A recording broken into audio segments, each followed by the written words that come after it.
Number 5. Vikings. What would a Viking be without his trusty battle helmet and its impressive horns? The answer is a more historically accurate Viking. Think for a moment about what wearing headgear like that into battle would mean. The horns are just easy targets for your opponent to hit and knock off your helmet. Or if you strap on your helmet, now your opponent has a convenient lever with which to drag you to the ground and something to hold onto while slitting your throat. Horned helmets are a terrible idea, which is why archaeologists have never found them at Viking battle sites and there's no evidence that they were ever used. It was poets and artists, people not known for caring about facts and reality, who gave the Vikings their silly hats during the late 1800s, long after the Vikings could correct their misconceptions.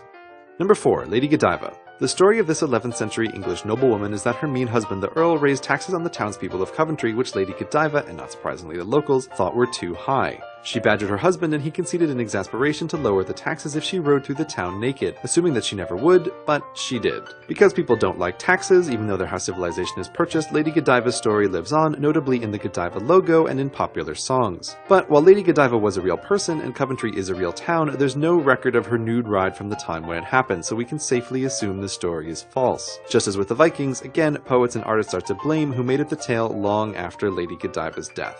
Number 3. Napoleon. Famously, this tiny general, perhaps to compensate for his short stature, took control of France, greatly expanded its influence, and dubbed himself emperor. Napoleon's official height was indeed 5 foot 2 inches, but at the time French inches were longer than English inches, so doing the unit conversion, Napoleon's height should have been reported as 5'7" in England's imperial units, which is short by today's standards but was average or slightly above average in the early 1800s. However, England, with its eternal love of all things French, didn't care and went with the Napoleon is so short LOL version of the story in newspapers and cartoons. Meanwhile, Napoleon was busy introducing the metric system to France and the wider world to standardize measurements so this sort of confusion would never happen again. And thankfully, the whole world now uses metric. Mostly, sort of. Number 2. Roman vomit. Ah, the Roman Empire, so great and powerful, but corrupted by decadence from within. And what could be a better symbol of that decadence than the vomitorium, where Romans, after stuffing themselves with delicious foods, could vomit them all up again to make room to feast anew. Vomitoria are real, but this idea of them is not, though the confusion is understandable because their name, vomitorium, seems to make their purpose so clear. Even if for some reason you know Latin, perhaps because you live in a country that insists you waste hundreds of hours of your life learning a dead, useless language, this knowledge still won't help you because the root word vomitum means to spew forth. So what is it really? If you've ever been to a big stadium like, say, the ones made by the Romans, you've already used a vomitorium.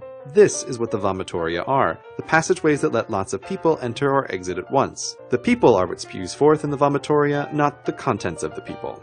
Number 1. Columbus. There's so very much wrong with the common retelling of the story of Christopher Columbus that it's hard to know where to begin, but the biggest misconception is that everyone else thought the world was flat, but Columbus was the only guy smart enough to know that it's round. It makes a daring story, but knowledge of a spherical Earth goes back to at least 5000 BC. That's 6,500 years before Columbus set sail. And that knowledge was never lost to Western civilization. In 200 BC, Eratosthenes calculated the Earth's circumference, and his estimate was still well known and being used during Columbus's time. The argument Columbus had with Queen Isabella was not over the shape of the Earth, but of its size. Columbus estimated the Earth was much smaller than Queen Isabella and her scientific advisors did, which was why he thought he could make it across the empty Atlantic to India. But Columbus's size estimate was wrong, again, just like Napoleon's height because of mixed-up units. However, this mistake did send him west to become the first European to discover America, as long as you ignore the hornless Vikings who beat him by 500 years.